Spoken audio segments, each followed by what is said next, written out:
UFC 310, and this card is straight up spicy from top to bottom. I would say overall top 3 cards of the year. There's no like bangers. We're like, oh my God, I got it for casuals. Like, oh my God, I stop and see this. You know, I'm not doing anything Saturday night. But as far as quality, from the first prelim to the last main event, it's the top 3 cards of the year. Like all fights are like, everything's like from a 6 to a 9.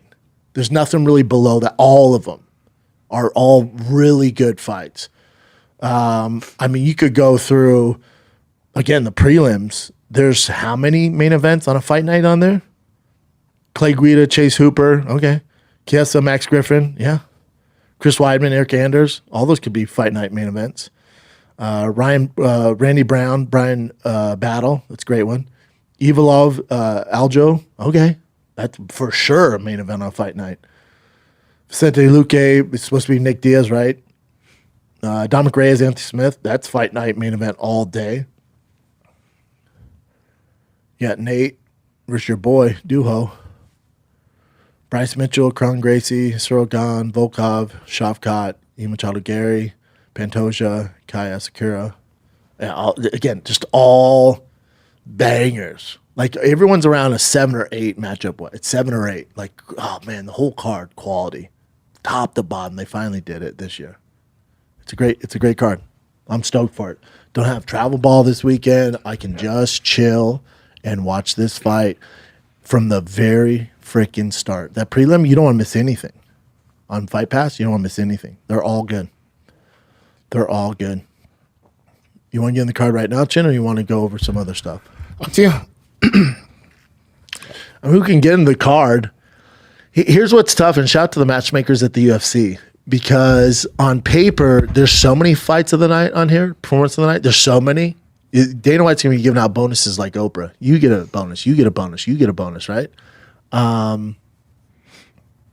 You're giving out lube like P. Diddy. You know what I'm saying? But the issue is with Bryce Mitchell, like Kron Gracie, great fight on paper. But this could, and the matchmaker's like, oh, yes, 2 grapplers. Kron's only grappling. Hopefully he uses grappling. Bryce Mitchell, phenomenal grappler. Hopefully we see who's the best grappler. The issue with this as a matchmaker, when they see that, they know the liability of this is the same thing with Bo Nickel and Mershart. You could get a horrible fight. You could get very amateur kickboxing for 3 rounds, and it's going to fucking bore everybody in the crowd to death. That's the risk you take. But if Bryce Mitchell decides to play that game, you could have a fight of the night. Be a phenomenal. If you like grappling, this is it. If they grapple, like that Bo Nickel, Mershart, god damn it, dude. Hopefully that's not one of the cases here. And because I'll tell you right now, Kron Gracie does not respect Bryce Mitchell's grappling ability. I'm telling you right now, I know Kron doesn't give a flying fuck about Bryce Mitchell's grappling credentials. Doesn't give a fuck. He's Kron Gracie. You know who his dad is? Come on, son. You think he gives a fuck about this redneck kid and his grappling abilities? I'm a Bryce Mitchell fan. Tough fight for Kron. Unless Bryce decides to play the game, tough fight. Remember, Bryce has only lost to Emmett, took on short notice, got knocked out, happened to anybody. And then he lost to fucking the champ, Topuria. Okay. Outside that, he was 15-0. He's beat some very good guys. Very tough fight for Kron. Very tough fight for Kron.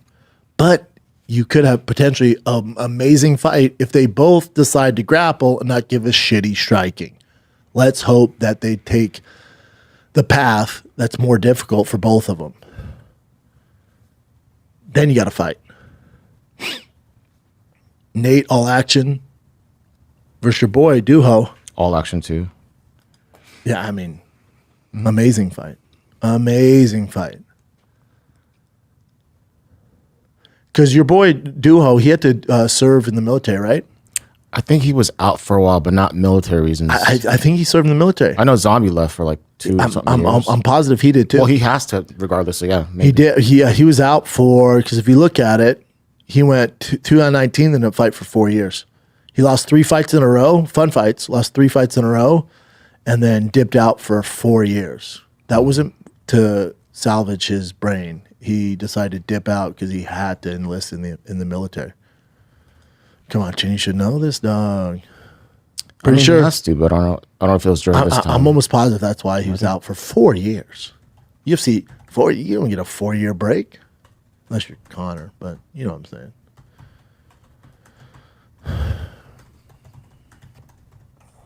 Damn, you typed that whole thing out. Yep. Completed mandatory military service in South Korea, which took 2 years. Then he healed from a forearm that he broke.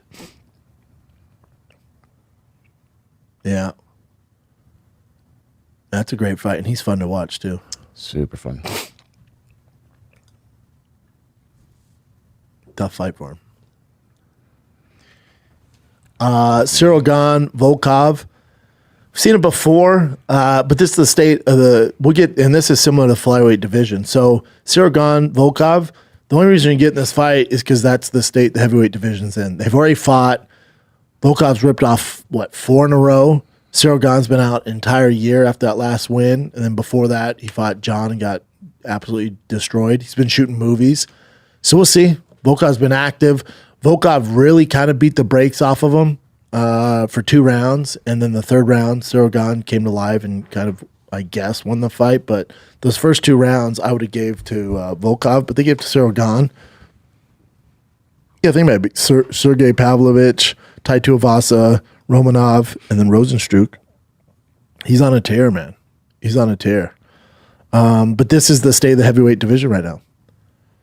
And I would assume the UFC's hoping Cyril Gane wins because Aspinall and John, they're negotiations. We know this, yeah? The UFC's in negotiations to make that fight happen. But you can't do... And then the UFC's hoping Cyril Gane wins, and then the UFC's hoping that Tom wins, because then at least you have his next fight lined up. Because Volkov wins, you can't do Volkov Aspinall. He destroyed him, submitted him. You can't do that. But you could do Cyril Gane Tom. That's a good story. You know, so that heavyweight division is so lackluster. It just is what it is. And that's also why in your main event you have Kai Asakura coming over from Ryzen. Because there's nothing else. You have Brandon Royval, who's undeniable, but he's already had his, 2 shots? Or has he had 3? I think he's had 2 shots at Pantoja. It's just not, quit trying to make fetch happen. It's just not happening, you know? Brandon Royval's a monster, but he's lost to Pantoja, and he beat Brandon Moreno, that last one split. They won the last fight split, but he's lost to Pantoja 3 times. 3 times. I'm sorry, twice. Twice there. But twice. Yeah, twice. It's tough to get a third. Ooh, baby. It's tough to get a third shot. So that's why they have to bring in a guy from Ryzen and give him a title shot right away. It's also tough to come from Ryzen and fight for a title in the UFC. It's just a different game. I know no one wants to hear this. The UFC jitters are real. It's nowhere near a Ryzen competition level. It's just different. This is a tough ass test for him. I assume Pantoja's a favorite.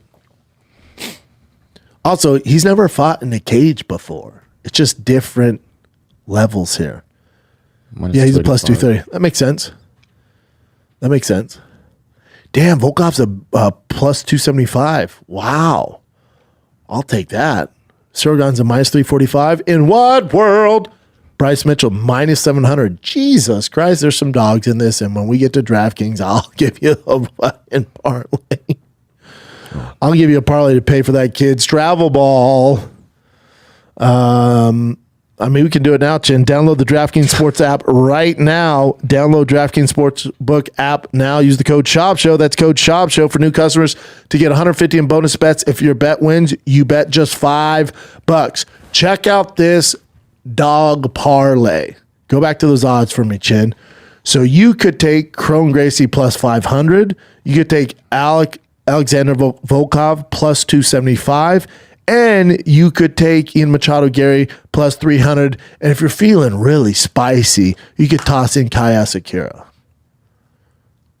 I can see all of them winning. Chance of all of them winning, not good. Not gonna lie to you. But you toss $10 down or $100 down, you making some bank, dog. Anthony Smith could easily win. That's what's so great about this fucking fight card. Anthony Smith 100% could knock out Dominic Reyes. Aljo could easily submit Evolov. Not easily, but it could definitely happen. Yeah, I like a lot of you got a lot of live dogs. We got a live dogs, and we got a dog in the building. My pup's here, Donnie. We got a lot of live dogs. How dare you, DraftKings? You have Chase Hooper at minus 1150 over Clay Guida. That is offensive. Michael Chiesa, also a dog, plus 105. A lot of live dogs here, boys. That's why this card's great. Not a chance all the favorites win. Guaranteed not all the favorites win. Get your money. Especially Volkov. What? Did you see the first fight? And Cyril Gane been shooting movies? What? And Volkov had 4 in a row? What? Confidence? Bell of the ball is Shavkat and Ian Machado Gary. That's your best fight on the card. Both undefeated. Somebody's has got to go. That is happening this freaking Saturday. How about Ian Machado Gary? Say what you want about him. You're telling me he's not a live dog? This kid who was supposed to fight the following week, but then raised his hand, was like, I'll take Shavkat. Once he found out Bilal was out, pretty gangster, dude. And he must be pretty gangster. He must know something because remember, they've trained together before. So I think for everybody else, Shavkat's this boogeyman, right? He's big for the division. What is he, 6'3", big for the division. No one's been able to stand with him. Nobody's been able to get out alive. Like, he just chokes everybody, finishes everybody. So there's this mysterious boogeyman aura about him, right? So there's this weird aura about him. Ian Machado Gary has trained with him. He doesn't have to deal with that. He knows exactly the animal he's dealing with and still raise his hand to take this fight. That should say a lot. Now, is there a man in the UFC in the welterweight division who can survive 25 minutes without getting finished by Shavkat? I don't know. It's not looking good. But if somebody's going to do it, it's either going to be Bilal Muhammad or Ian Machado Gary. They both have the styles that could last 25 minutes with Shavkat and not get finished. Can they beat him? I don't know. It's a tall task. If it was 15 minutes, I like Ian Machado Gary all day. 25 on your bike? You gotta spend 25 minutes in there? That's tough, dude. And he kind of already had a preseason view of that style against Wonder Boy. And Wonder Boy's takedown defense. Remember, Wonder Boy's been in the UFC a hot second. I call him Wonder Man. He's been there so long. He has gray hairs, for God's sakes. But Wonder Boy, since the day he decided to fight in the UFC, and I've been there, he started with us at Grudge in Aurora, Colorado. Or that would be Broomfield? Arvada. It'd be Arvada, Colorado. He started with us. His number one thing, he had striking down. Striking, I've been doing it since I was a kid. I got it. My dad owns fucking karate schools. I got striking. Kickboxing, I got it. What is 79-0, where the hell he was. All he's worked on his entire life since he started mixed martial arts is takedown defense against the cage. And Shavkat could still take him down. So all I'm saying is there's a lot of X factors going in this fight. A huge factor for Ian Machado Gary. He's trained with him, so the boogeyman aura is not there. He's not scared of him. He knows the deficiencies that Shavkat has. Maybe takes advantage of that. We'll see. B, Shavkat's already had kind of a pre-game trial run at this against Wonder Boy. Wonder Boy's takedown defense is insane. You saw him against Woodley. He's fucking tough takedown. Shavkat did it pretty easily and finished him. So, but Ian Machado Gary, different animal, you know? Also, it should be noted, Ian Machado Gary, I think this is his third or fourth team to corner him. It hasn't been the same. He keeps switching camps. That's usually a red flag. Red flag meaning he's a tough character. Tough to deal with. You know, if coaches aren't sticking around, train partners stick around, guy keeps jumping camps, and he's been, Killcliff, all over. He's in Sweden. He's been all over. Thailand, shootbox. So it's usually a red flag. Now, it doesn't mean he's not talented as hell and can still win. But you want a core group around you that's familiar with you. Yeah, he's been at Killcliff. He's been at Team KF, Killcliff, Shootbox. Now he's at the Muay Thai. Remember, he was in. He got kicked out of Leon Edwards' camp, right, for whatever reason. So there's something going on there, you know. He could just be. He's a 27-year-old badass who has an ego. Most of these, I hate to tell you, all the guys do. And he just thinks he walks on water, and that's why he's undefeated. And certain coaches don't want to put up with it. So whatever he's doing is working, but at some point, hopefully he finds a team they can gel with, because to get to the level he wants to get at, you have to have a consistent team. It's a real, I can't emphasize enough how much of a red flag that is, and it will catch up with you. Does it catch up with him against Shavkat? It could. If anyone's going to expose you not having a good team around you, it's going to be Shavkat. 25 minutes is hell with Shavkat. So we'll see. But, and here's the other thing with this fight. Absolutely love this fight. One of the best fights of the year, by far. It's phenomenal. 2 undefeated prospects. Whoever wins fights for the title, guaranteed. Take my fucking money. Here's the issue with this fight. You could get a lot of boos. So this card's either going to be phenomenal or it can get a little dicey. Dicey meaning could get really boring, because if Ian Machado Gary wins, it's not going to be with this flashy knockout. It's going to be him on his bike outpointing Shavkat, who can't get a hold of him for 25 minutes. It's not going to be this back and forth fisticuff. That ain't happening. The only way he wins is staying on the outside, using his range, using his kicks, circling out, not getting his back to the cage. Once he passes that black line, circling out, you're going to get a lot of running. Running meaning a lot of strategy for him, which I don't mind it for 25 minutes. I'm just telling y'all that if you think that's going to be one of these like crazy knockouts, now anything could happen. Anything could happen where he lands like a knee or something like that and we get a finish. That'd be great. But if I have to bet on it, if Ian Machado Gary wins, it's via decision. It's kind of his only way to win. Unless Shavkat had some glaring mistake and Ian Machado Gary knows that Shavkat shoots in a certain way and hits him with a knee from training because he's familiar with the way he shoots in, or he has some sort of setup that he knows Shavkat struggles with and can get a finish. But outside that, you get 25 minutes if Ian Machado Gary wins of just him kind of outpointing him. Tough to do, and people should respect it. It's fucking mission impossible, but he could do it. If anyone's going to do it, it's going to be Ian Machado Gary. He's so fucking talented. That's why everyone puts up with his craziness. He's so talented. It's mind-blowing how talented that kid is. Has an ego. But, yeah, he's not going to win any casual fans over with this performance winning. And then Shavkat can do what Shavkat does. Good luck. 25 minutes, you're dealing with a fucking razor blade. I don't know if there's going to be anyone that lasts 25 minutes and gets out alive. All evidence would point to there's nobody on this earth that can at 170. But if anybody's going to do it, it's going to be Ian Machado Gary or Bilal Muhammad. And that's the level he's at. Great fight. Can't wait. Then Pantoja, Kaya Asakura. Yeah, again, similar to heavyweight. There's nothing. They had to sign a guy from another promotion and give him a title shot right away. Because Brandon Royval's undeniable, but he's already fought him twice. So like, what the fuck are we going to do? So he signed Asakura, who's exciting as shit. His first fight in the UFC is a title shot. That's wild. But that's stay of the division. And he's a knockout artist too. He's a fun character. But first time fighting a cage, right? First time fighting the UFC, and you're fighting Pantoja. Good fucking luck. Super tough fight for him. Super tough fight for him. But at that weight, look at his KO resume.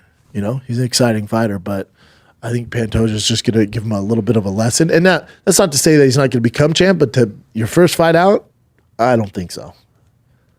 I'll take UFC experience all day over that. Yeah, rest card's fire, man. Love it.